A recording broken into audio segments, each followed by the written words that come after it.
Death Watch.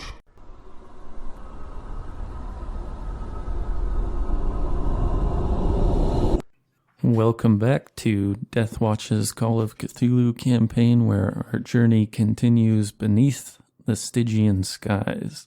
I'm Travis, I'll be your guys' keeper tonight, and here is our principal cast, starting with you, John.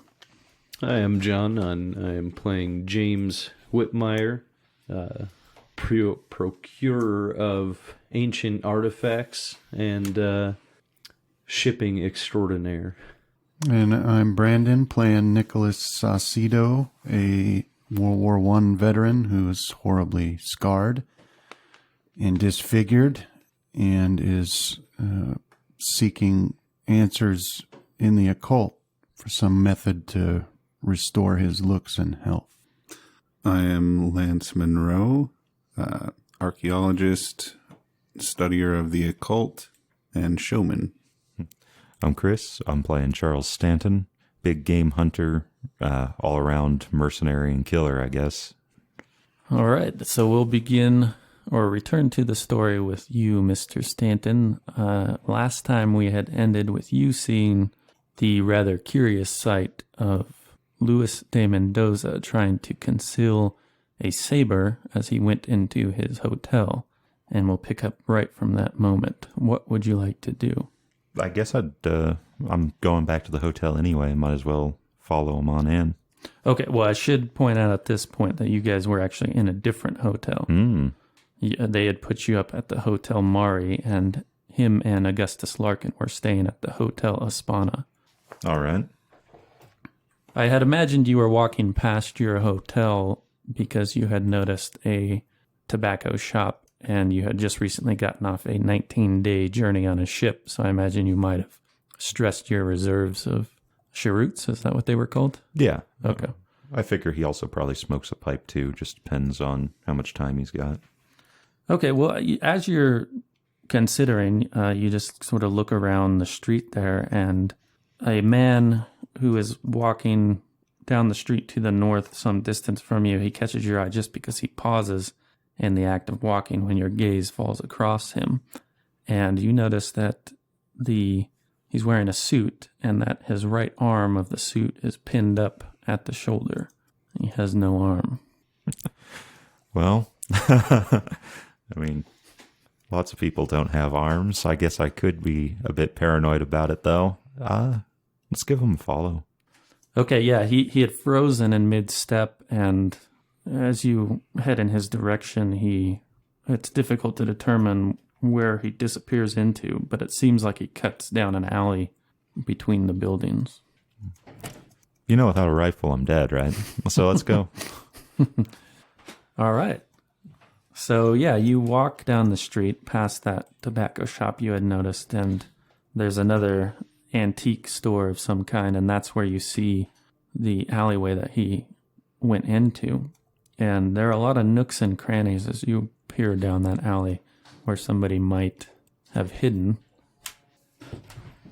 Would you like to proceed down the alley? Yeah.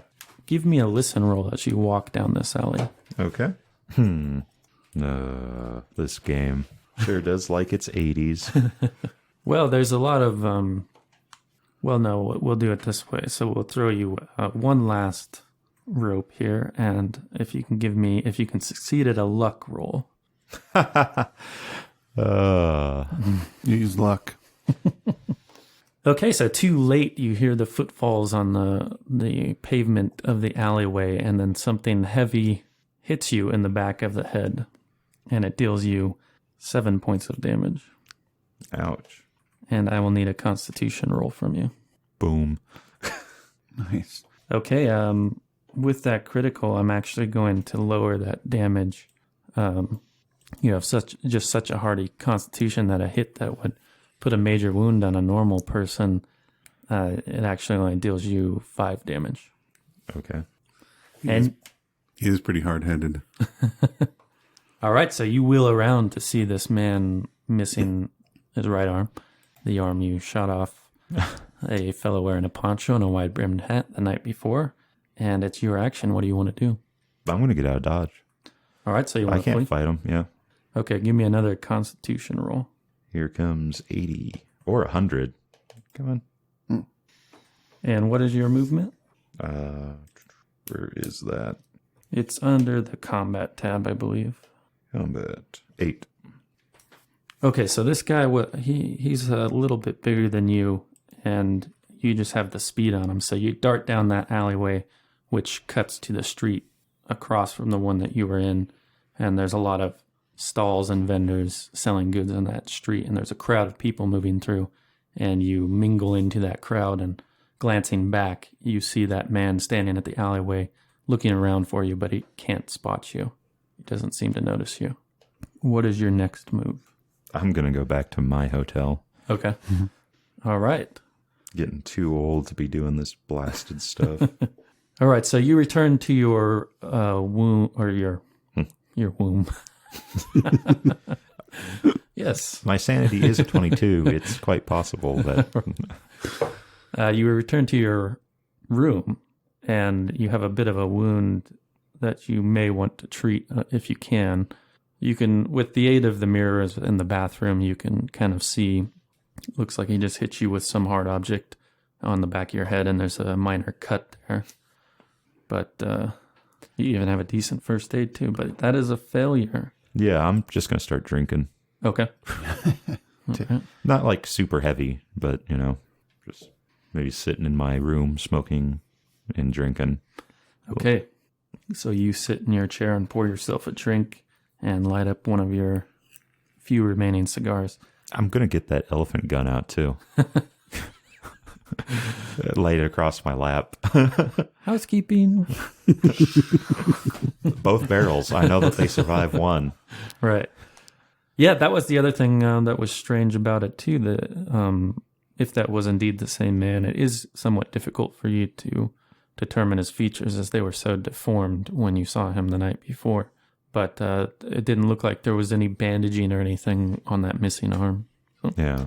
take that for what it is. But so we'll leave you there in the room being paranoid, drunkenly paranoid, and we'll jump over to Mr. Monroe, where last we left you, you were standing watch in the hallway outside of the storeroom, and James had gone into the storeroom, and now he's heading back to you. Well, if I remember, Nicholas ran up the stairs with the professor, Right. and then there was a loud crash from the storeroom, and that was kind of where I had left off. Okay, yeah. So then you were hearing James pry that crate open. Yeah. Does that draw your attention? So yeah, that's going to draw me in. Not sure whether or not my belief is that he may be injured somehow. Okay. So that's what I'm going to be expecting when I walk in. So yeah, when you look his way, or you walk in there a bit and you look his way, he's standing over a shape that's difficult to determine what it is from your distance, but he's prying open a crate, and that was the loud crunching of wood that you heard, and he's examining this, not a gold bar exactly, but like a strip of gold, like hammered gold into a flat piece. I thought that I had found that was pulled over. What's up? On the body. Yeah. But you had to get the okay. crate the rest of the way open. That's what drew his attention. So yeah, I'll say, oh, good, you found another farmer to sell you another artifact that we can take with us. Yes. I don't know how I don't know where they went, but Your luck in these matters is paramount. I can't believe that you found one just here in a storeroom. yeah. Well, again, I've been known to find a thing or a thing every now and again. You're a credit to our party. We're lucky to have you. What is that at your feet? Is that the body? That's the corpse of a student, you think? Because her clothes are That's right. are Okay. fine, but the corpse is emaciated and like almost mummified. So yeah, I'll be stepping forward to talk to him when that kind of registers in my head, which of course immediately makes me start stepping away. Give me a sanity roll. It's too early in the morning for sanity rolls. Stop your belly aching. Nice. Okay, so yeah, you don't lose any sanity. Okay. Yeah, I'll say that I've seen mummies. That's not a mummy. What Where did this come from? This looks like a modern corpse, mummified, as if it's been mummified for years. Yeah, I don't know. I mean, this was in here before, but I think that either whatever who was talking about the vampire things? Were we discussing something like that? Professor Sanchez, you guys had overheard him speaking about the myths to Okay. Nicholas. Yeah, so maybe something like that's going on. What was the name of the cult? The only thing that's popping in my mind is Taco Bell. Pish taco. Pish Taco. Yeah, so for you guys that are learned in the occult, you had heard of them as being sort of a variant vampire myth. Okay. And you knew them as the Pish Taco. I suppose that would be you and Nicholas had probably Kari heard them. Siri. But they have been referring to them as Kari Siri. Yeah. Okay. So yeah, I'll say that maybe it's one of those Karasiri loose in the academy here. But yeah, I mean, other than that, I mean, I don't know how you get a mummy out of a modern person in however long they've been here. I mean, that's not my field of expertise. Maybe that's whatever had attacked. I'm trying to remember what was the guy's name that we found right outside there. The professor. Yeah, it was maybe that's what attacked the professor here, and or what he stumbled on. Well, surely Peru is turning out to be far more interesting than I ever imagined when I signed on to this endeavor, and we haven't even left the city yet. We should probably leave the corpse here for investigators to find out, but please help me examine the body, see if we can find any kind of marks that might help us understand what happened to her. And then, of course, you must get your rare find that the farmer sold you back to the hotel before anyone else sees you with it. Yeah, I mean, I don't think that if I'm seen above with this, that they'll allow me to remove it. You know how universities are; they always want to take stuff to study. Well, of course, and so do we. Yeah, and our need outweighs theirs. So in the moment, yes. If I can, I know that last time I had said that I was going to strap it to my calf. I was just looking at the description again, and it says it's it's a little over 2 feet. I don't know how the size thing works on this, man. So I would, if I can't strap it to my leg or to my calf without stiff leg, because you can't bend your leg going up over the knee with it in there, then I'll just attach it kind of like at my hip, or down the thigh, kind of on the side there. Put it there and cinch it down with my belt. Yeah, we can assume that it will be covered with your stealth ability if the need arises. And yeah, that's a curious thing that's happening. Monroe, as you guys were talking, he was taking off his belt and he slipped this piece down his pants and cinched it there. I suppose you would actually have to pull your pants down a little bit to do it. Yeah.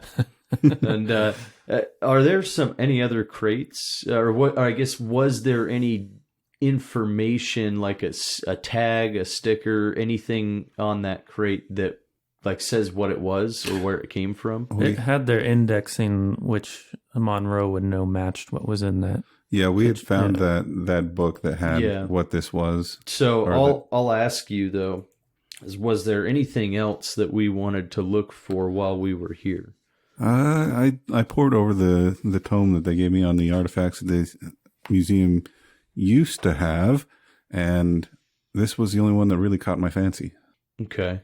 Could I do a spot hidden to see? I just want to take a quick look at any other crates that are in here, see if there's anything that matches, this tag at all, or this. Well, it would take a more detailed examination than what a spot hidden might get you. Oh, okay. I can give you a further explanation that this room is quite stocked with various artifacts, and they're all on these shelves and in various containers. And all the tags or the labeling system, which they're not on the shelves, they're on a piece of string with a paper label that's attached to the container in some way or the item. They're all the numbering system that was used in that catalog book. Okay. So really, you guys had taken a pretty extensive look at the catalog book, and that one item is the only thing that Mr. Monroe was able to identify as something relevant to your guys' investigation. Yeah. Um, Yeah, I'll say, James, perhaps it is a good idea for you to exit through a different path than the rest of us. I am going to go upstairs and find somebody to notify of this young lady's tragic end. Did we want? Did you want me to look her over real quick, see if I could find any? No, I think right now it may be best for you to just make your way back to the hotel with your acquired artifact. All right. So I don't know that we know us another way out of here, and that's the. Well, we're on the first floor now, right? We went down. you were in a basement level. Oh, Yeah. okay. But I mean, if there is any type of like exit signs, I don't know if they had, if anything like that. Then I'll try and just a glance, when I get out into the hallway there. But if not, then it's going to be I'm going to have to go back upstairs. That's all right. I'm sure that the notification of a dead young woman will draw their attention long enough to give you a chance to walk off. Okay. But yeah, that's the idea. At least is that I'll follow Lance up, and then is when he starts going over to find somebody, is I'll go and start making my way towards an exit unhurriedly. Yeah, as he starts to walk out the door, I will, hold up my hands and call everyone's attention. Say, people, I need some help identifying a body. We have found a young lady down in the basement who appears to have been subjected to some sort of an experiment that has rapidly mummified her. If there are any college officials, security, anybody, please follow me. We need to get down and get to the bottom of this right away. All right, so the ideal place to do that would be up the stairs that you guys came down, and not outside the storeroom. But let me give you an additional. Well, yeah, that's kind of what I was thinking. Is Right. where everybody had gathered around the guy that had been stabbed. Well, that's where I'm taking Professor.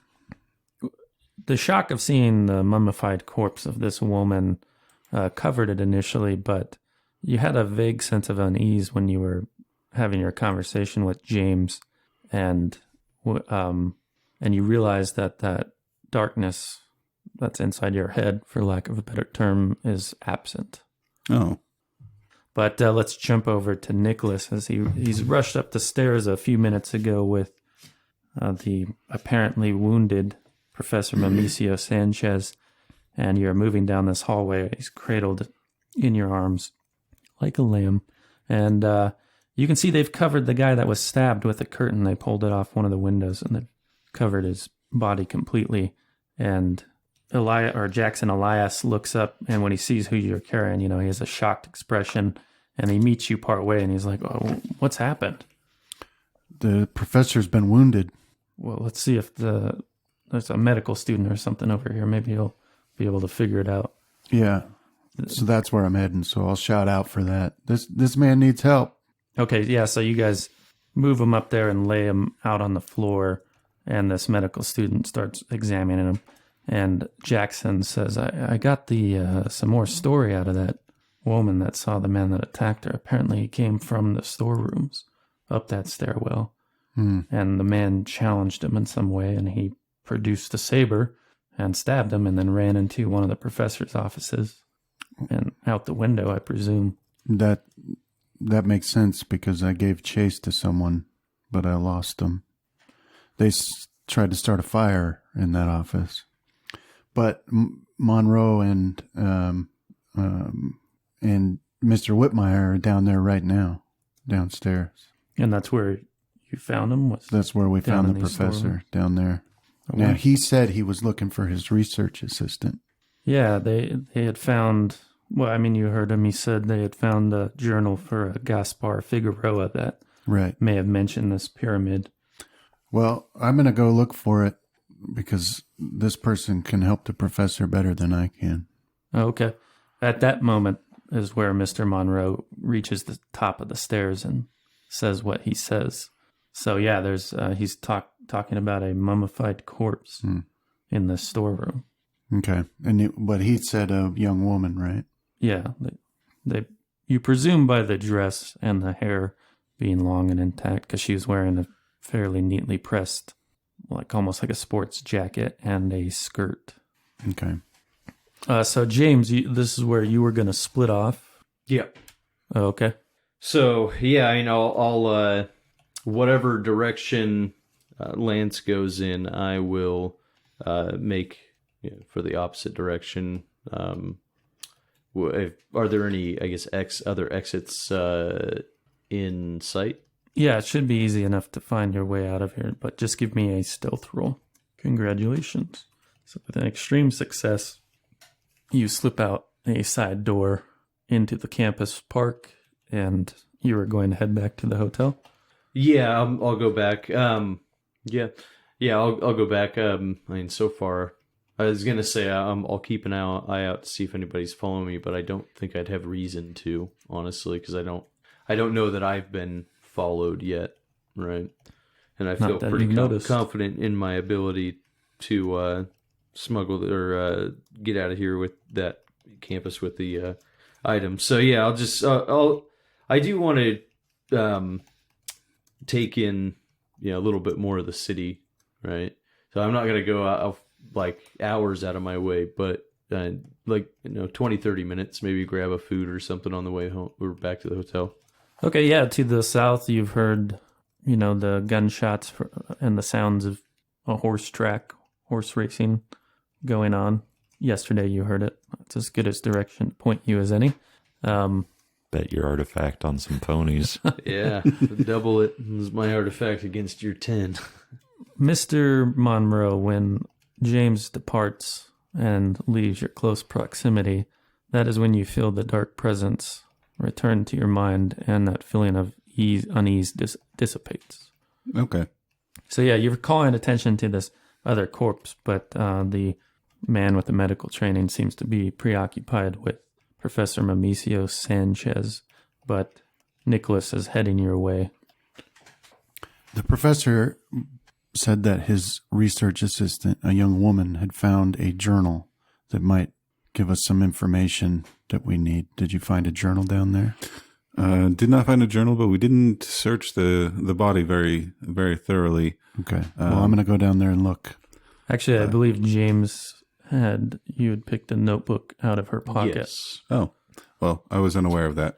Yeah, I haven't disclosed that just yet. Okay. Okay. Well, I'm going to go see what I can find. And yeah, I'll follow you down. Asking questions about the professor's health, and will this man regain consciousness? Is he in a recoverable position? Well, as you had seen down the hall, they had been working on that other person, and they covered him with the curtain, Yes. and I deduce that means that he didn't survive, and I'm hoping they'll have better luck with the professor than they did with him. What happened to the professor? When you walked past, I didn't get a good chance to look at his injuries, but he didn't appear to be losing much blood. No, he didn't seem to be bleeding, did he? I detected no blood, but obviously he was wounded, and somewhere in his side. When I picked him up, there was an odd, I guess the set of his shirt was odd enough that I could deduce he'd taken some wound there, perhaps some bludgeoning damage, broken ribs maybe, which are dangerous. So, Yes, especially at a man of his advanced age, healing from a wound of that sort is not an easy feat. but how did he? Oh, right, that because he'd gone down there. By the time you guys found him, that person had already fled. All right, Yeah. So yeah, at that moment in your guys' conversation, there's an exclamation in Spanish. You can probably pick it out as a cry of like, "Dear God," or something to that effect, Mr. Monroe. This is from the medical student as he examines Professor Mamicio Sanchez, and he kind of jumps back and stands up, his face white. What do you do?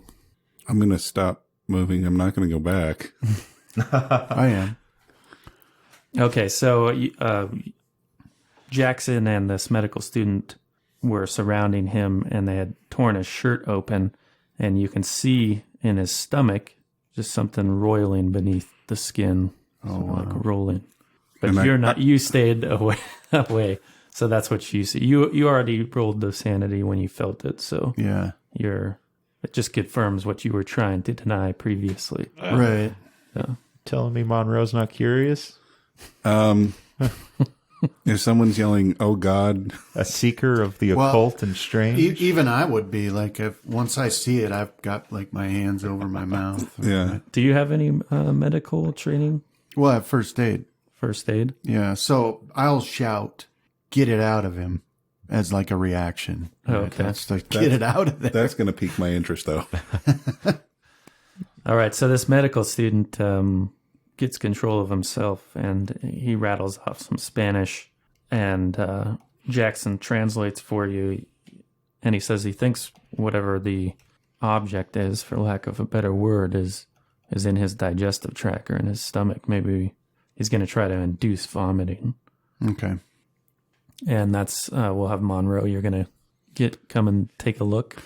Yeah, I figure that my first instinct is to run away, but then curiosity is going to slowly bring me closer. All right. So yeah, I'll be hesitantly stepping forward and trying to, doing that peeking, trying to see over shoulders and stuff. All right. So, well, lucky for you, the rolling him over to his side blocks any view of sanity losing sights. But this med student starts to try to induce vomiting. And Chris, did you want to give me a D100 roll for his ability? He has a first aid of 50. Okay. He'll have to do a hard. All right. Hard first aid.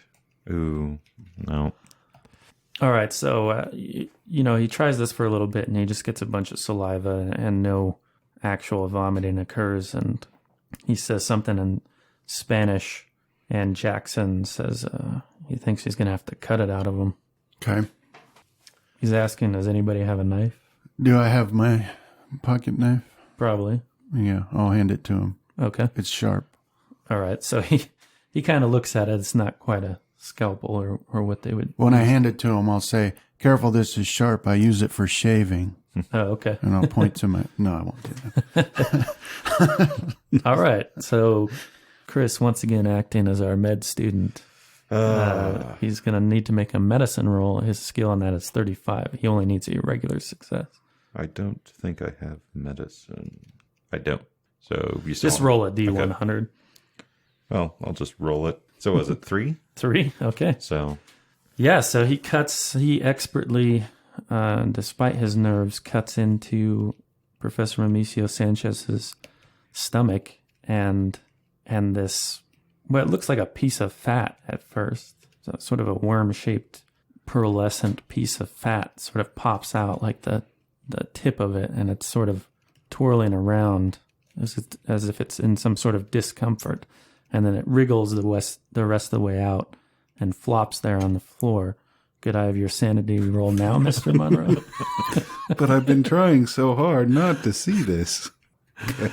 Okay, so it's only, well, let me double check that. also remember to note that you encountered weird thing of living fat.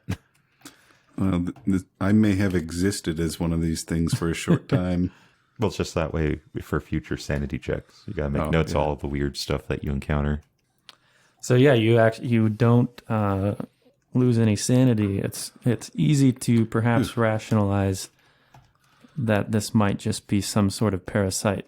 So yeah, this larva resembling congealed rancid fat is sort of squiggling on the ground, and everywhere it goes, it's leaving a waxy residue. And each of you that are present there detect the smell of rotten meat.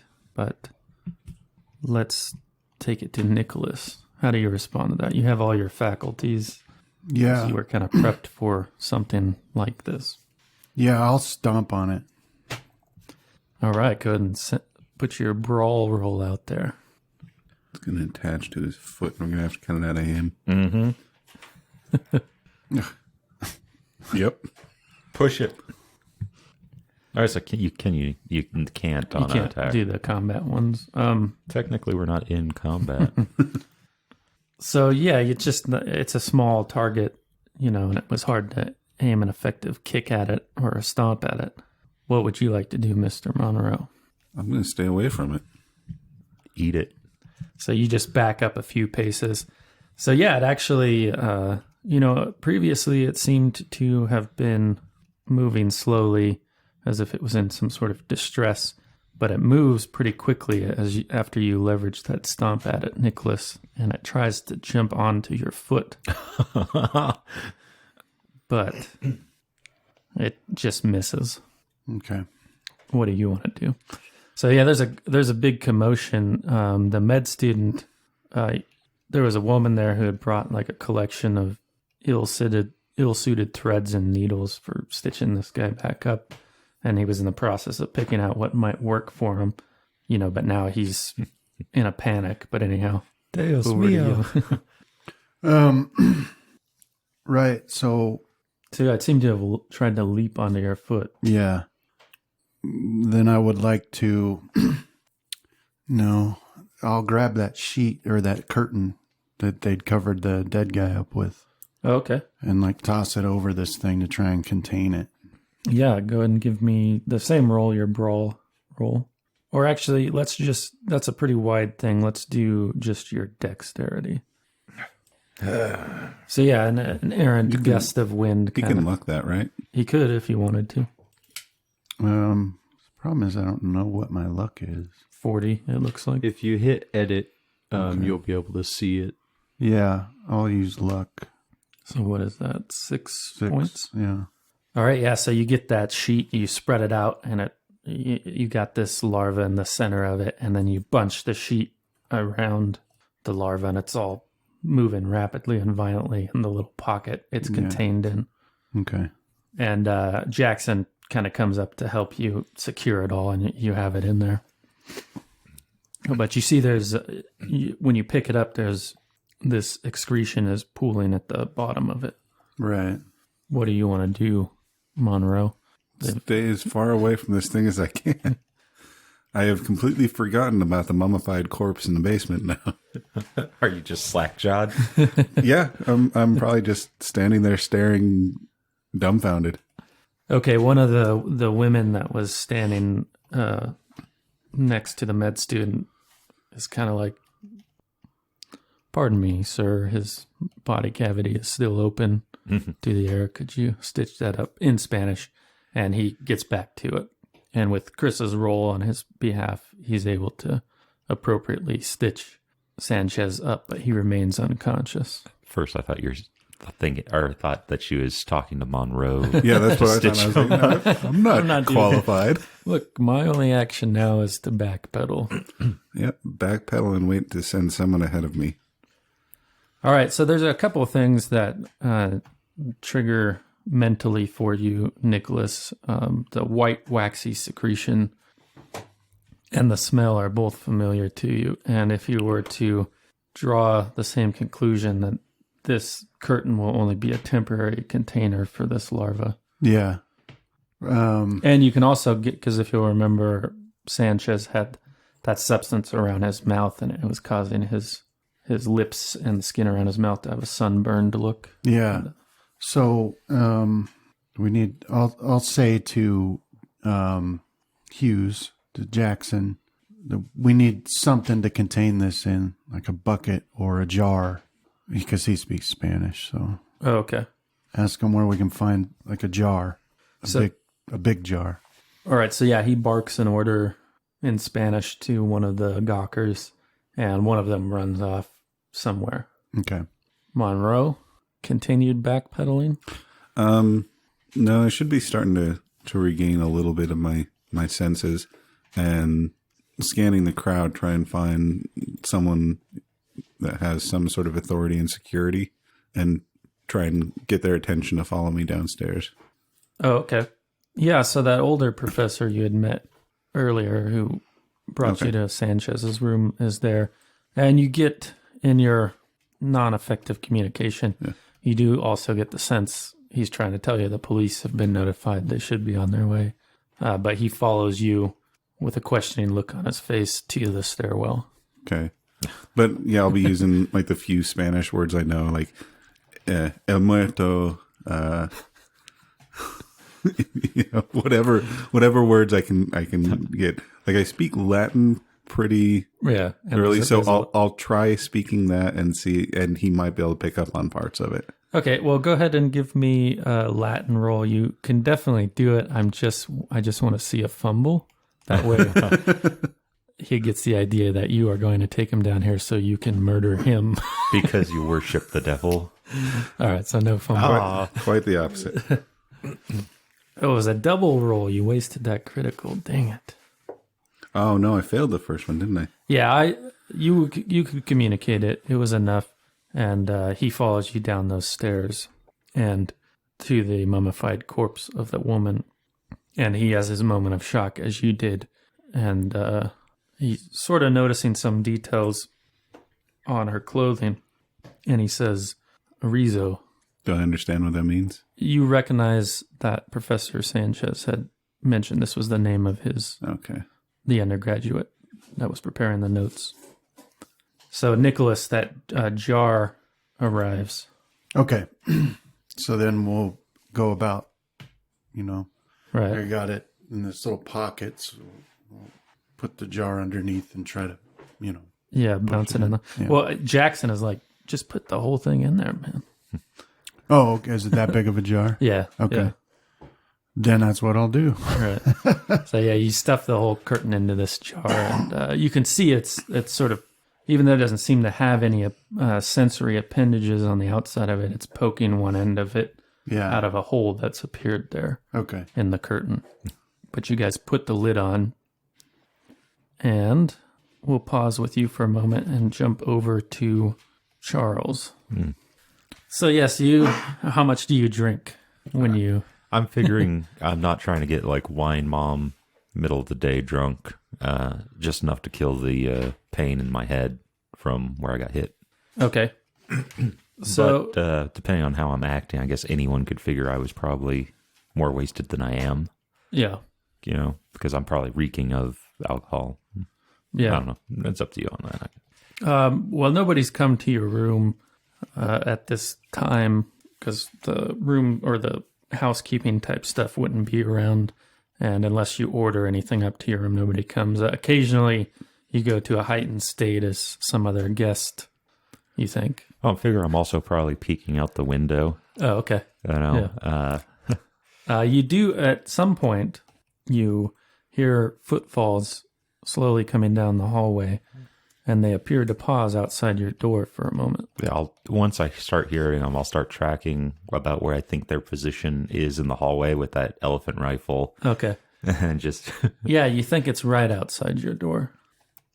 I'll pause for a second. If no one's knocking, I'll go over to it.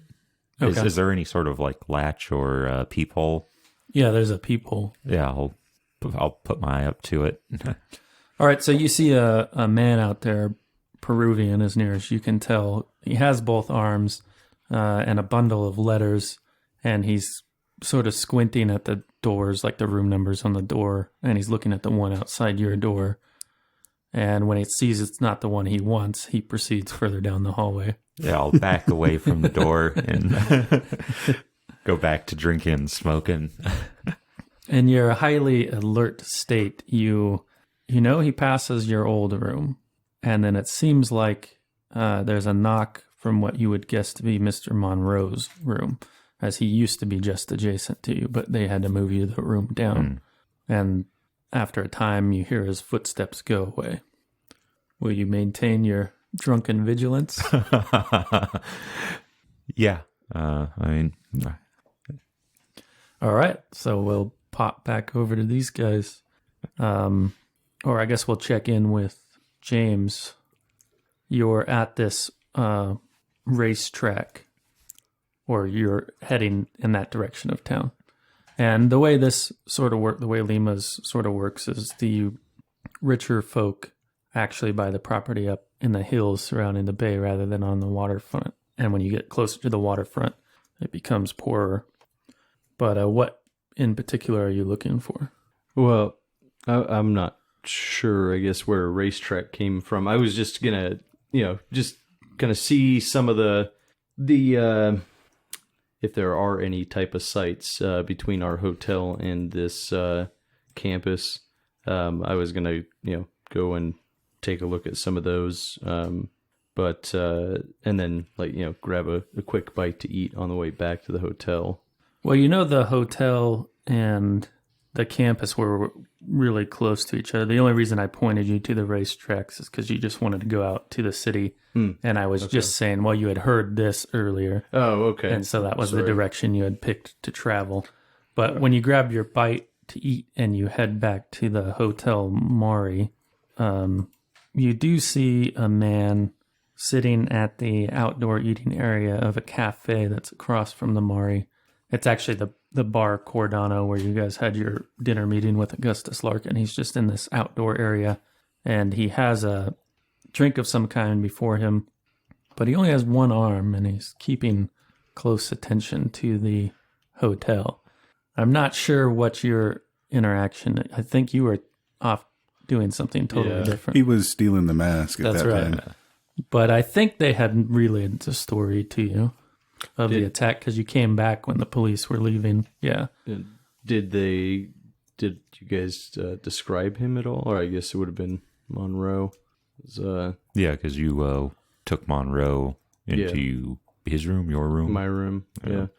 So if there was no description, I don't imagine anybody just got their arm blown off like a day ago, right? Mm-hmm. Would be in any type of condition to just go and hang out at a cafe at this point.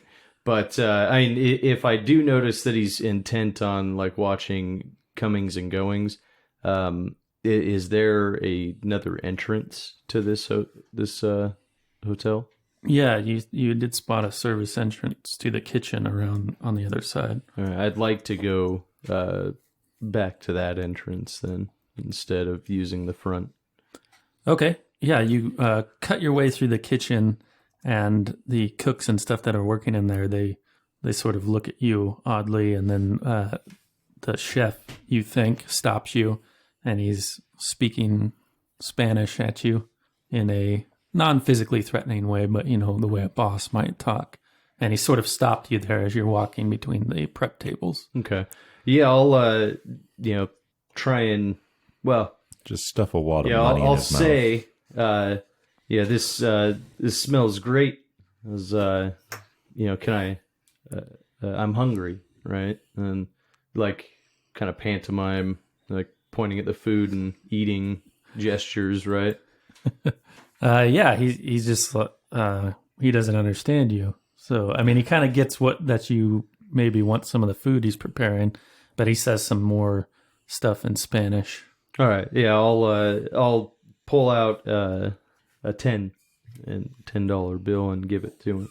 Okay, so he takes it and he stuffs it in his pocket, and then I'll hold up my room key, right, and point the same direction that I was going that I want to go through.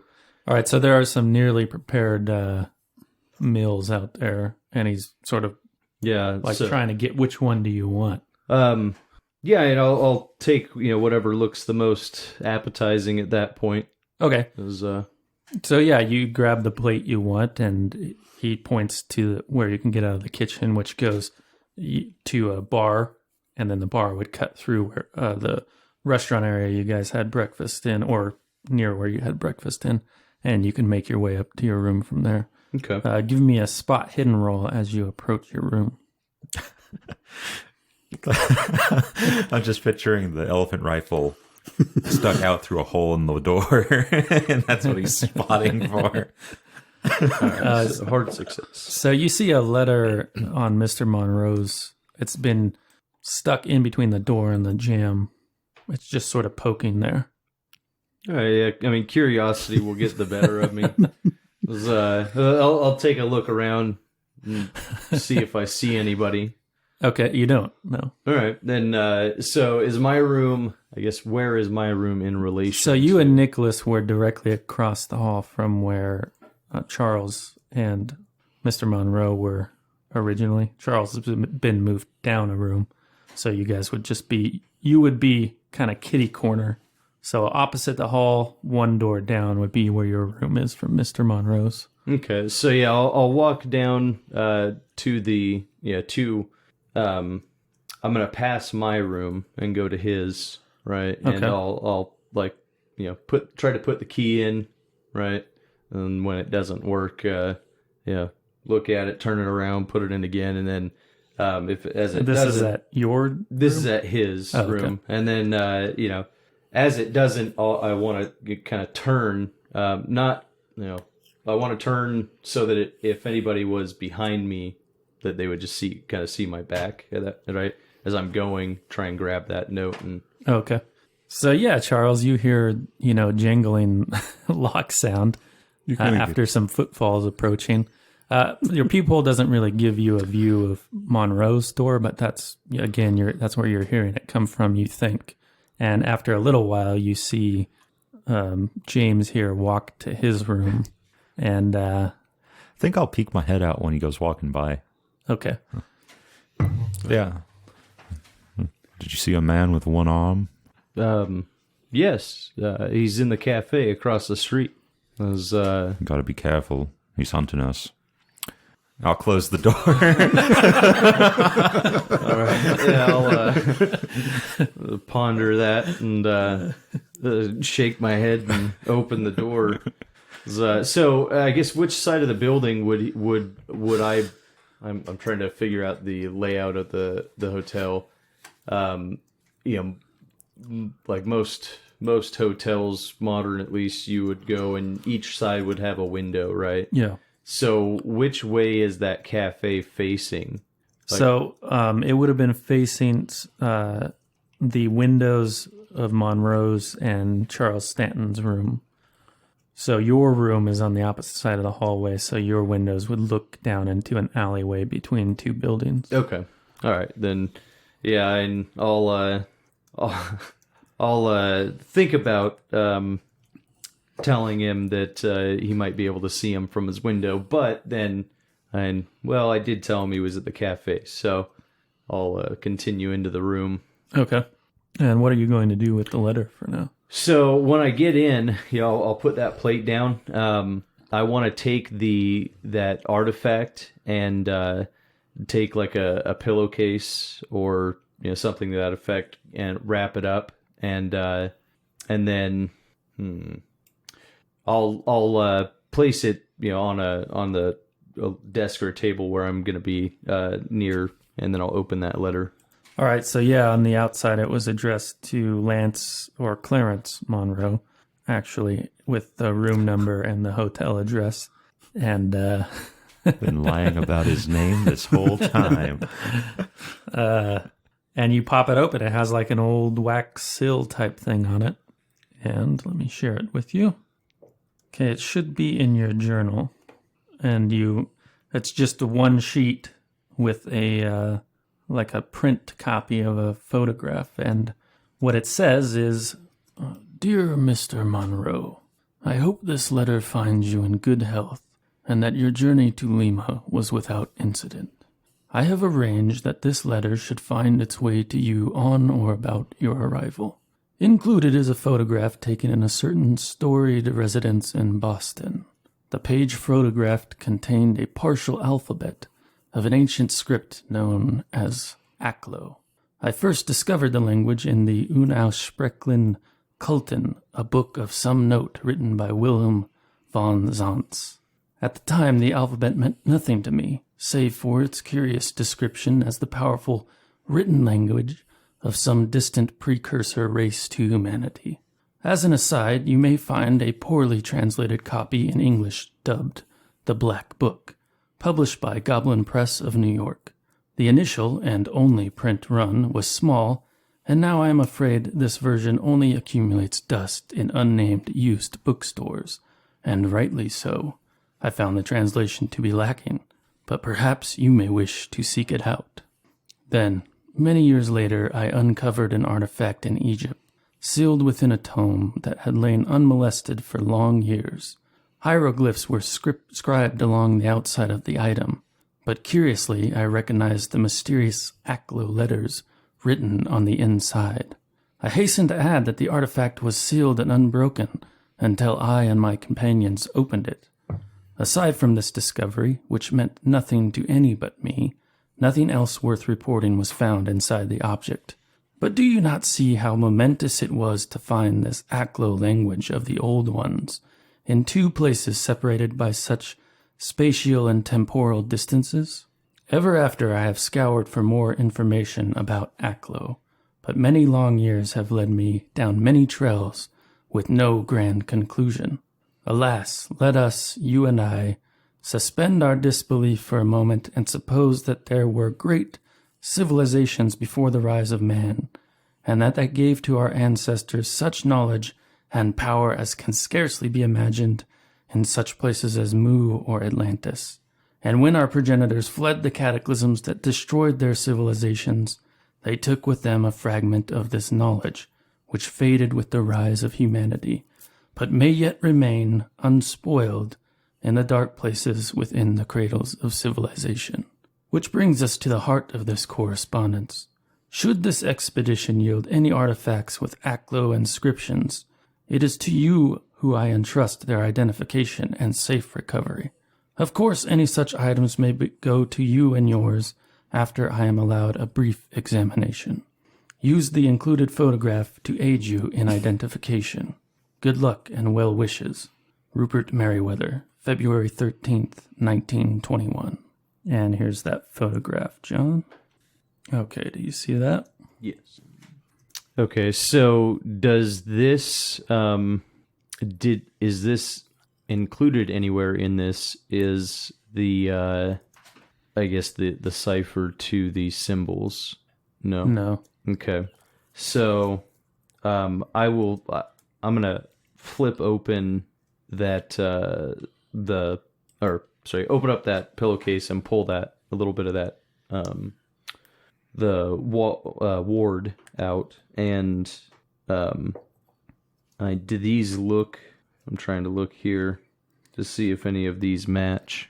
Well, the Aklo, to carry on the tradition of Lovecraft and other mythos writers, is never actually detailed because it would drive you mad to learn its secrets.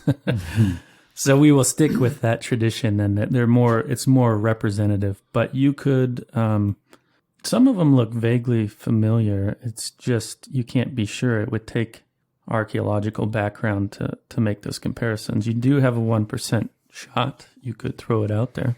Yeah, might as well. I mean, this is how Graham does everything. That's pretty dang close. Yeah, I mean, you don't know for sure because the writing on the golden band is more angular or geometric, but there are definite similarities. You would know enough to a expert is required for further understanding. But we'll pause with you as you're poring over this letter and looking at that artifact and return to Nicholas. And you guys have this larva in a jar, and Jackson asks you, what do you make of all this? I mean, a man stabbed, our contact for information stabbed, or infected with something. I'm at a loss for words. I can't make any sense of this, but I recognize the substance. I found some on the street across from our hotel where one of my companions shot a man in the arm, a man who had attacked us, a man who had far too many teeth. I'm afraid to say out loud that I'm starting to think there might be more to this Kari Siri myth that you were telling me about. I'm afraid I am too, and that's something I did not expect, but I think as a rationalist, we have to set that aside as something we can't explain. But let's look at the sequence of events. It was one of your companions that was attacked? Yeah. Which one? It was Charles Stanton. Well, that kind of throws my theory out the window. And Lance Monroe. Well, see, that's what I was thinking, because if you remember to the dinner last night, Lance committed something of a faux pas, I suppose, in his prying questions, and he had seemed to have made Luis de Mendoza quite angry with him. And so you have an attack on Lance and Stanton, although I didn't see that there was any interaction between Stanton and Augustus or Lewis that would have caused something like this. And then you have my contact, Professor Mamicio Sanchez, both targeted for attack. And his research assistant. Oh, that's right. Although that could have been just incidental. So do you remember what we talked about the other night? How Mr. Monroe was sort of the monkey wrench in the gears of my thought. Yes. I think that's what's happening. He's trying to keep us from finding out any additional details. Well, until I hear a better explanation, I'm inclined to agree with you. Well, the question, I suppose, then is what do we do going forward? Right now, I could use a drink, but they said the police are on the way, and I don't think we can just skate out of there without giving them some explanation as to what we were doing here, unless that's what you want to do, because I'm also leaning a little bit that way. Well, I don't know what answers that I could give them that they're not going to get already from those present, and I don't speak the language. The only thing I worry about is we're not exactly an inconspicuous bunch amongst all these Peruvians. That's very true. They're going to be able to put a finger at us in a moment's notice. I suppose you're right. Let's wait for them and do our best to tell them what happened here. Okay. Well, what do we do with this? That's the better question, because I don't have a lot of respect for the police here, and I could see them opening the jar just to get a closer look. Well, they're going to hear about it probably from the people, but we could just say it crawled off somewhere. Mm-hmm. Maybe one of us could make it away. Yeah, let's hide the jar somewhere. Like, get it out of here. Or where's Mr. Monroe? Maybe we could send him out of here.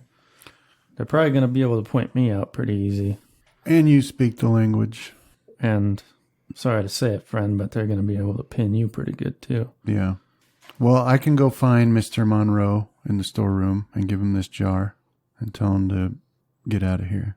Okay, so, Monroe, you've been down there with this professor, and as the shock has worn off, he's got his spectacles on, and he's just curiously looking over the body now in a sort of academic way.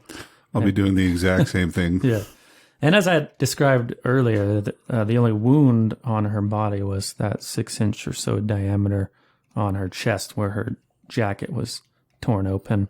And, it looks like something like there's tears where many teeth were sunk into it, all within that 6-inch diameter wound.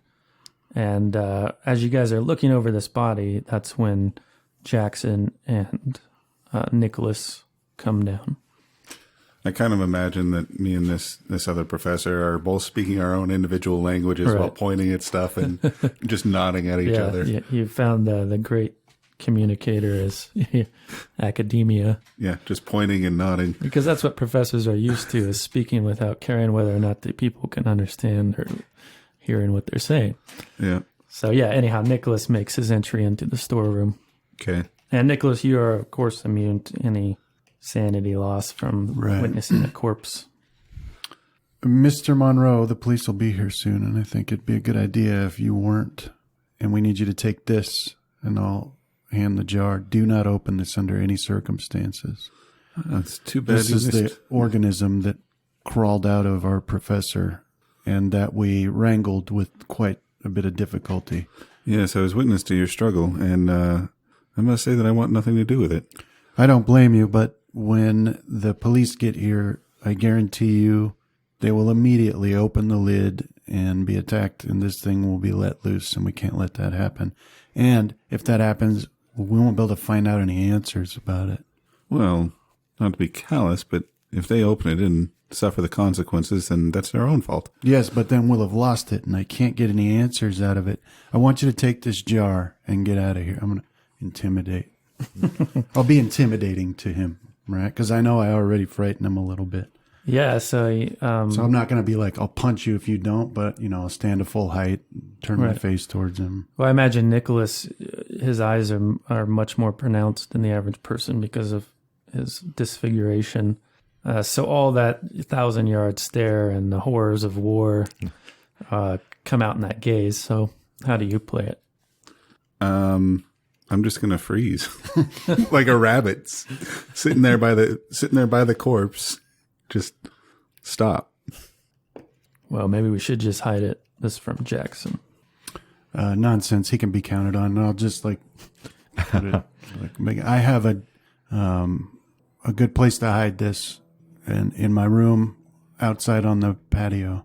And the larva's pressing against the borders of the jar in your direction as he's thrusting it at you. Like warm? Do not open this. Yeah. But this could be this is what you live for. This could answer a lot of questions for you too. This is not what I live for.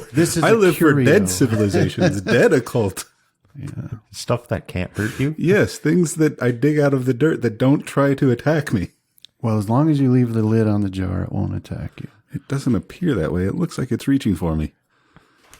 But think about what this means. This is a living organism. Yes, and they have parasites all around the world that I would rather not be acquainted with. Well, this one's in a jar. That's ever growing softer and softer. So, yeah, I'll take it and I'll start walking out, but I'm going to be holding it out in front of me as far away from me as I can the entire way. And you're going to head back to the hotel? Yeah, the entire time just mumbling to myself about, this is why we have James. This is not what I'm here for. So, yeah, I mean, oddly enough, as you wander the streets, about a 5 to 10 minute walk from the museum to your hotel, and then through the lobby, nobody is concerned with this man. Probably they don't get a good enough look at it. And if the thing is still, which it seems to be as you're moving with it, almost like it might be being coaxed in some way, it just looks like you're carrying a jar with a piece of fat in it, which is not actually that unusual. Except the manner you're carrying it is quite odd. But yeah, you make it back. You're going to go to his room? Yeah, I don't want it in my room. Okay. All right. And we will go back to Nicholas. So yeah, the police arrive, but in the time before they do, Jackson says, so I think we have a decision to make, and this seems to concern everybody that's part of this expedition, and that all our lives might be at threat. I think we should get together and discuss it and put things out in the open, or at the very least, you need to select who amongst your group you do trust, and we need to discuss what to do, because I'm trying to be rational and ignore the fact that there's larvae inside of a man and fat-sucking vampires, but it's really hard to do that. And I'm not feeling as confident to go on this expedition under the lead of Larkin, if that's the case, if he knows about this even. I agree. And now I think I'd like to amend my earlier recommendation, and we should bring someone in. I think we should bring in Mr. Stanton. It will be hard, possibly, to get him to believe the more fantastic elements, but if at the very least he is alerted to the possibility that Mr. Larkin is not being upfront or might have bad intentions toward us, then he's the man you want keeping an eye on him.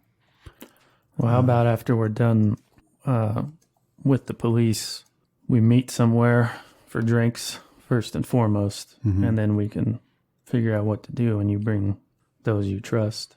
Okay. Yeah, so then the police arrive, and it's the same inspector that came to your hotel, and he kind of does a double take to see your face again in so recent a time around some sort of incident, but the conclusions he could draw for the details that are left out, this larva inhabiting Sanchez, they're easy enough for him to gloss over, Yeah. like him wanting to know the truth of that. It just doesn't enter his head. Right. You can see he's a little suspicious by the end of it, and he asks specifically to you and Jackson how long you'll be in Lima. And I'm expecting to be leaving Monday, so just a couple more days. Okay. Well, if we have any further questions, just make sure you stay in your hotel or leave a message where we can reach you. Of course. But then they release you because the woman gave a description of a man that didn't match any of yours, and nobody seemed to notice that James had been there and is missing, and nobody described Monroe. Or if they did, it was just such a ridiculous outfit that it couldn't have possibly been true. Oh, I wasn't in my suit. Oh, you weren't? No, I was in my standard everyday clothes. Right. That's just for formal occasions. Yeah. But yeah, your absence goes unnoticed. And I suppose, Nicholas, you can take it from there because it's just a short hour or so where you've arranged to meet with Jackson. Okay. To go gather which companions you wish to gather. Okay, so then back to the hotel, and I will check in on the sample. All right, it's still there, and at first you think it's dead, but when you go to tip the jar or something, it lunges violently at the glass. But the glass does seem to be holding up to whatever acidic properties this thing has. Okay. All right. Yeah, then I will go knock on Mr. Stanton's door. I think that the door immediately cracks open because I'm right there, and a big old cloud of cigar smoke and alcohol comes wafting out. So it's like a normal American household. Yeah, for this era. Mr. Stanton, might I have a word, please, in private? Yeah, I'll nod to follow me in, at which point he'll see that the elephant gun is in hand, and I'll go over and I'll check out the window again. Yeah, you don't see anything out there. Well, actually, you can give me that spot hidden. Nope. All right. Yeah, so you did have some idea of where... did he mention the guy? You didn't mention the guy. Okay, you did. I said that, I told him he was in the cafe across the street. Yeah, because I mentioned him. Right. Like, did you see the one-armed man type thing? So if he's down there somewhere, he's not in the patio area anymore. Mr. Cecito, or was that how you pronounce your name? Yes. Mr. Cecito, we're being hunted. The one-armed man, he attacked me in an alleyway. Well, it's funny you should say that. We were attacked at the university, sort of. And what are you drinking? Probably whatever they had on hand.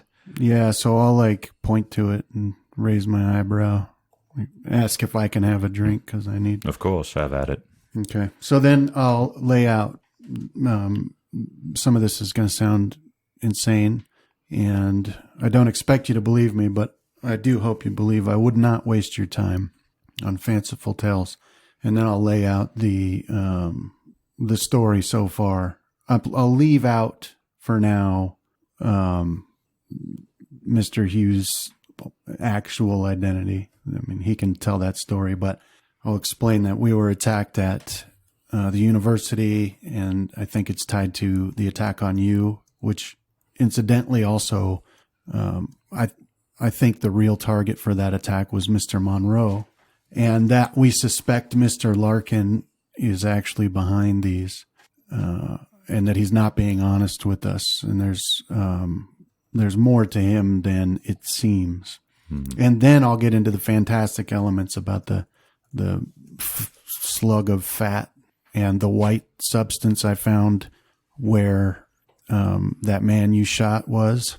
And I can even offer to prove it. I have that creature, that organism, whatever it is, in a jar in my room right now. It's like nothing I've ever seen before. It popped right out of the man and wriggled around on the carpet.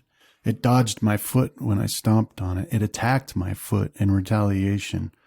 And I also noticed that the professor had this odd white substance around his mouth, and that it had burned his lips like he'd been too long out in the sun, but not dissimilar from what would happen if acid or some acidic substance touched your skin. So our friend Mr. Hughes has he's taken some interest in the local myths, and one that he's brought up to me is called Kari Siri, otherwise known as Pishtako, and this essentially is the South American version of what you and I would know as a vampire from our mythology, and they feed on the fat of other people, instead of blood. And I don't quite have the bravery to state that I believe that this is the case here, but I will say that it seems to me like somebody believes that this is the case here, and they're acting it out. And if Mr. Larkin intends to betray us, as I suspect he already has, then you're just the kind of man we need keeping an eye on him. And I have a meeting scheduled with Mr. Hughes presently, and I'm here to gather those I trust to bring in on this, and you were the first one I thought of. So at the very least, we could have some drinks and hear what he has to say. All right.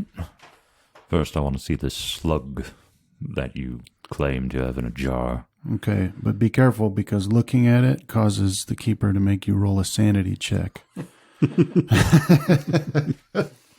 No, I'll be like, yeah, right this way. I'll show you. Maybe if you could make like a set of eclipse like pinholes to look through, you might not get the sanity loss. Get a little cardboard box and some tin foil. So I'm going to look at the area around the slug and eventually... And then that's how you make the shape of it. Mm-hmm. But I won't get the entirety of its shape, lest my mind break. Yeah, so I'll say, right with me, come with me, I'll show you, and I'll lead him back out to the little I'll be taking balcony. my gun with me. Oh, Okay. we're going to have an insane man with an elephant gun. This is going to be awesome. This is what you signed up for. Sure enough, there is what looks like just a hunk of fat in there, but as he rattles the jar, it moves around, and it has sort of like a worm-like structure. That seems to be how it traverses this little terrain in the jar. Sanity roll, please. All right. 25, 22 or better. Let's see. Sanity. Not quite. So you lose 1d3 sanity. All righty.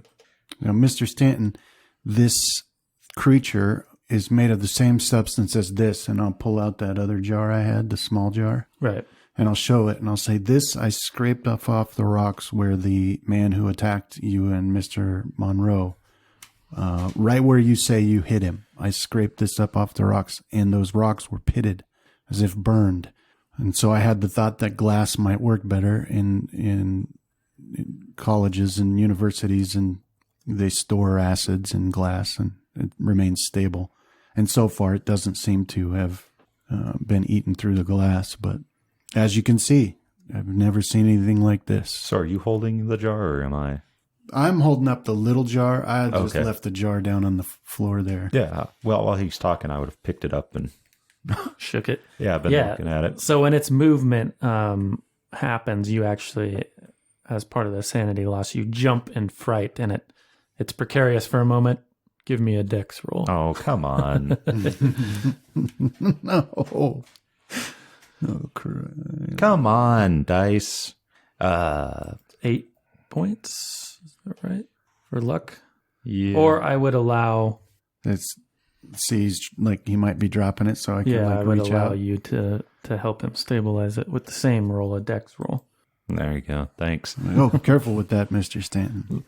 Little bugger has teeth. Does it? I thought does it have teeth? It's more of a... Oh, okay. It's like an express. I got you. Because I was going to point out, see, Mr. Stanton, that has no methods by which to translate stimuli that I can see. No nose, no mouth, no eyes, but it knows where we are. It barely missed my foot. And in the smaller jar where you had originally scraped flakes into it, just the jostling in your pocket throughout the day has caused it to become something more like a powder. So it's almost entirely fine grain powder in the bottom of this jar. Okay. Well, Carry on. Mr. Cecido, you have my interests.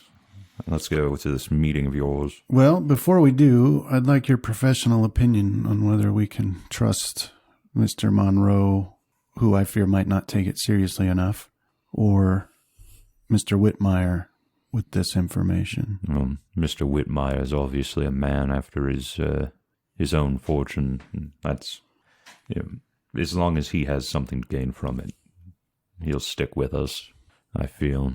But you can never trust us. Right. A thief and a smuggler Mr. Monroe, I feels about the same way, but he was quick to jump into my aid. Okay. Well, thank you for that opinion. I think I will bring in Mr. Monroe. He does have knowledge. He does have education that might be useful to us. And if he doesn't take it seriously, at the very least, he can take seriously our insistence that he keep quiet about it. So off together, Monroe, then? Yeah. So let's pause with you guys for just a moment and go over to James in your room. It just occurred to you that you had tucked that notebook you've gotten off the desiccated corpse into your inside jacket pocket. And you're sort of sitting there and you've set the letter down and you feel it there. All right. Yeah. So, sitting there, I'll be looking at that photograph, and when it comes to me, I'll like pat, my chest where it should be on the inside, and then reach in and flip that out, or grab that, flip it open, and start. Is it a closed notebook, like the cover closed, or was it open to a certain page? It's like a student's notebook, but there are many loose leaves tucked into it at various points. Okay, And so there's one document on a thicker type of paper that seems to be a summary of what all the notes. Because just flipping through it, you see sections that come from an older book that was written on vellum. So it's like an animal skin type parchment. And it appears to be, although it's just a guess, some sort of translation work, because you'll see the same passage in Spanish written over and over with slight modifications. But in that final thicker sheet of paper, there's an English version of what appears to be a summary of these translations. And that reads, Spanish, written by Gaspar Figueroa, 1543, on vellum. Figueroa, a Spaniard who had traveled to Peru with Francisco Pizarro. According to the text, Figueroa set out to seek his own fortune following Pizarro's assassination in 1541. He was accompanied by Hernando Ruiz, Diego Garrido, Luis de Mendoza, and Pedro de Velasco, fellow conquistadors who had served with Pizarro. They traveled into the southern highlands of the Andes, looking for treasure, hoping to make their fortunes before heading back to Spain and retiring in luxury. Hearing rumors of an ancient temple filled with gold, the men set off into the mountains southwest of Lake Titicaca. There they found a pyramid surrounded by a maze-like structure of underground tunnels. The walls of the tunnels were inlaid with intricate gold carvings. The men pried out a large section of the gold, exhausting themselves in the attempt. That night, as they rested, an evil sickness befell Figueroa's companions.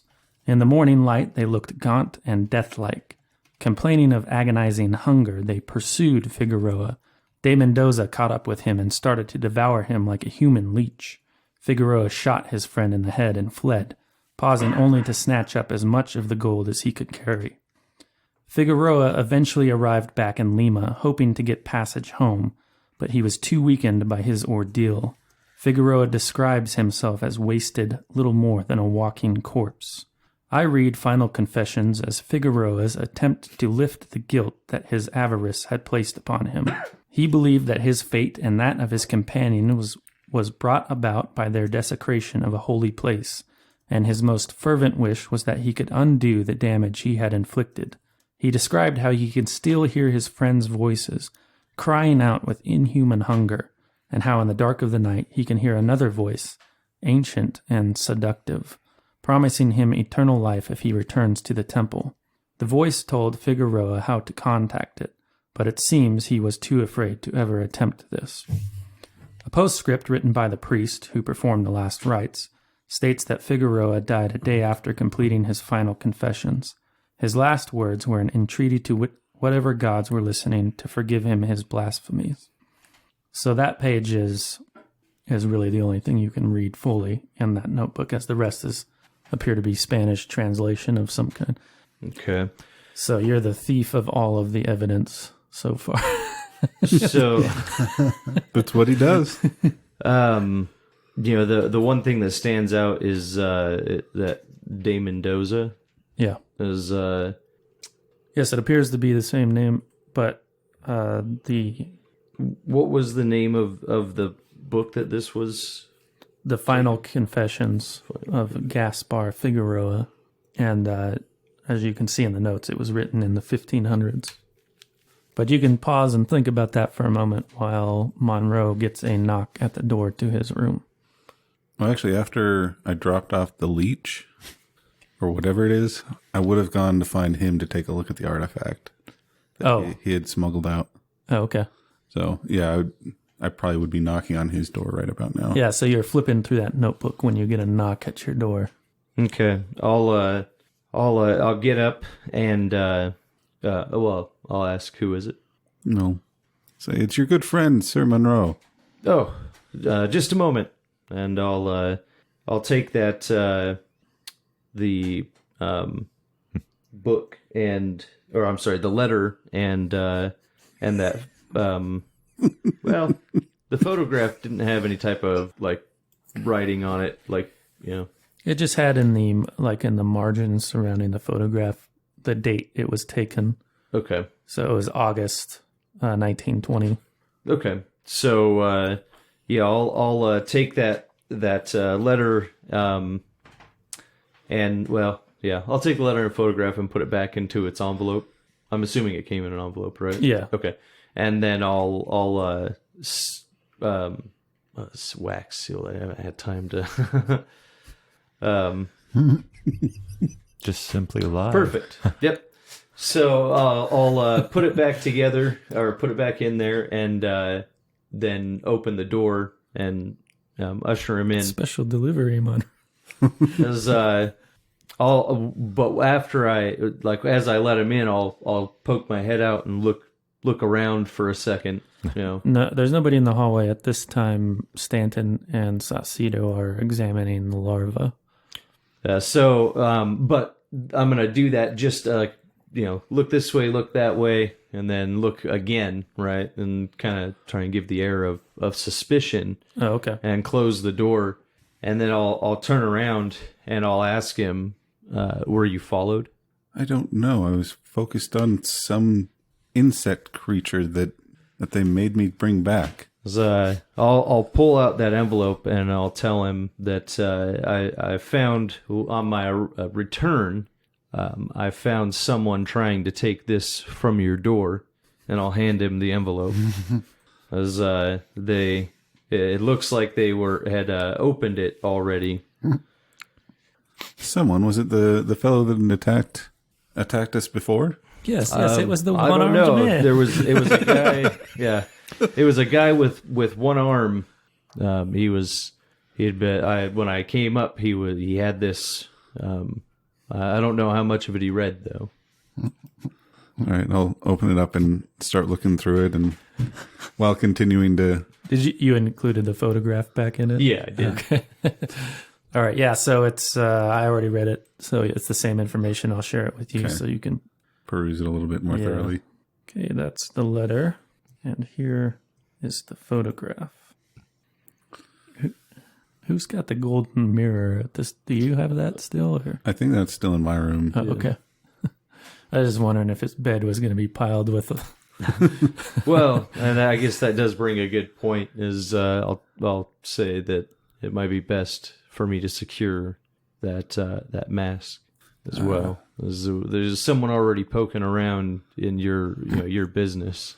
Well, they've been they've come to all of us so far. First, they assaulted Charles in his room, and now they've stolen something from my room. I think all of us are under investigation, or under at least some sort of a watchful state. So perhaps your room will be the next one targeted. Then you hear a knocking in the hallway to the door to your room, Monroe, as far as you can ascertain. Okay. I'm gonna peek through his yeah, so you do have an angle. It would be off and to the right, so you see a very warped version of Charles Stanton and Nicholas Saucedo at your door. I'm armed. Okay. I'll open the door and call them into the room. Yeah, so I'll turn and be like, "Oh, Mr. Monroe, if you please, I'd like a word with you in private." First, we must get something out in the open. Apparently, someone has attempted to break into my room and stolen a letter and opened it from. Oh, okay, very well. I'll go in there then. Okay. We'll get. So when he starts calling them in, I'm gonna go and grab that pillowcase and take Fill it with soap. No, just get it back into my The one my with jacket the there. golden strip. Yeah, this is I'll try to go like into the jacket, but I'll sit and sit down. I'm trying to think if it would have like not a recliner, but almost like a normal chair with a separate cushion. Yeah, I get what you're going for. So we'll just do an opposed test for anybody that's paying attention. They could do this when they're in the room. You just do your stealth, and it would be opposed by everybody's spot hidden who wants to know if anything weird is happening. Dice are not treating me good. I got a hard success because you have no eyelids. Right. I have one. All right, so yeah, the only person you succeed at hiding it from most people, but not for a particular skill. So yeah, Nicholas, you pick up on the fact that he seems to be concealing something, and he's sitting in the chair, in sort of an awkward fashion. But anyhow. Well, it is his room. Yeah. It'd be rude to mention it. So now, once the door's closed, I'll say, "What is it? What is it that happened?" Well, as soon as I got back, I placed your creature thing in your room and came to find James here to see about the incident that we had had in the storage room and the young lady that we had found there. And he said that he had chased off a one-armed man that had attempted to steal a letter from me. What is that? Which, of course, completely contradicts the story that he told Charles. Yeah. I didn't tell him a story. I just told him he was across the street. Yeah, it contradicts what Charles has been tracking, which is the movement in the hallway. Did that go into your journal, I wonder, when you were listening to one person walked down the hall? Oh, yeah. Right. Yeah, I'll just kind of look at Mr. Whitmore or Whitmire kind of side-eyed, but he is what he is, so Yeah. I figure he's lying about something all the time. But yeah, I'll make the case.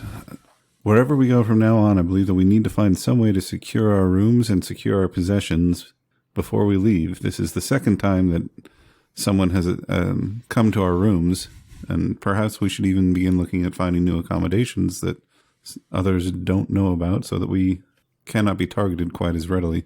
I don't know if that's going to be possible.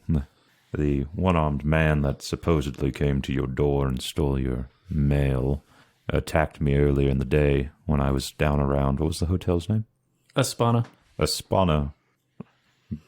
Oh, so you were attacked by the one-armed man today? Indeed I was. Hit me on the back of the head, coward.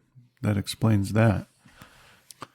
He's got a gaping wound on his scalp. Yeah. Yeah, unfortunately, it's past the time where first aid could do anything about it. But if any of you have any medicine, you might consider treating it. Well, I'll just go all in then and just spit it out right here, even in front of Mr. Whitmire. Okay. So then I agree that we need to be more careful because this is far beyond coincidence now. That's 2 attacks. Three, counting the university. If we can assume that was directed towards, at least it was directed towards our interests. Because I was just about to get some important information from that professor. There was a journal he had sent his research assistant to find that he said would shine a lot of light on what it is we're meant to do here. Unfortunately, she met her end, and I didn't see any journals, but so then I'll lay out the story that I told Chuck. Okay. That there's more here than it seems like, and we can't really trust our employer. I definitely agree with that. However, I'm not sure if Mr. Larkin and Mr. de Mendoza are in on it together. Mr. Larkin's affliction, I think, is what drives him. But de Mendoza, I think it might be greed or some such. I believe I'm seeing him attempting to smuggle artifacts Right. out from under our noses. Not that I care about that, but the lack of profit, our direction, is what troubles me. Yeah. Well, I believe that there is one thing that all of you are refusing to consider, that may be at the very heart of all of this, is that the Pishtaku cult may have actually stumbled across some source of power that Mr. Mendoza has been attempting to grasp or hide. And that is for that very reason that I would like you all to come with me to have a meeting with Mr. Hughes, where he will talk about that very idea. Okay. Yes, in my studies of the occult, there has always been some central source of an idea of power, some way of grasping something in every occult that I have ever studied that has a seed of truth to it. Mm-hmm. And if they have found some such seed, then they will protect it at all costs. Right, and that very well may be possible, because if you'd asked me 2 days ago if I believed that a fat slug could jump out of someone's stomach and attack my foot, I would have thought you crazy. No, I just think us both crazy. Well, anyway, Mr. Hughes will have more information for us, and perhaps together we can come to an agreement on how to proceed going forward. Because whether Mr. Larkin or de Mendoza's motives are financial or insanity or darker in nature, we still need to be prepared. Forewarned is forearmed. well, as armed as our friend Charles Stanton here is, I fear that keeping him with us will be most beneficial for everyone involved. Yes. Yeah. As long as my sanity holds out. Right. Yeah, okay, so that brings everybody in on it. All right, so that brings us to the point of the arranged meeting with Jesse Hughes, which you guys had worked out. He recommended a bar that was nearer to the waterfront Yeah. and, some ways distant from where all of this has happened. I'll leave my gun in my room. I still got my pistol. But I'm actually going to ask you if that's wise. Yeah, I'm gonna tell these guys that I'll need a minute. I'll need a minute to get my gat. Okay. It is a 1920s sling for gun. I know. All right, so you guys go your separate ways for a moment to prepare yourselves for a conclave with Jesse Hughes at a bar on the waterfront. Peek out the window again before I put my gun in its case, though. Spot hidden. Gonna critical fail and think I see him. Nope. Okay. So I still don't see him. Yeah, there's just too many people out there. It's hard to pick out on anybody. And on top of that, he has changed his dress at least one time, if it's the same man. Okay. But yes, you head towards the waterfront for this meeting with Jesse Hughes, and that is where we will end for today. Thanks, man. Thanks, man. Thank you. And yeah, let's go ahead and start putting those luck rolls out there. We can start with you, Brandon. Oh, okay. You can shut it off now.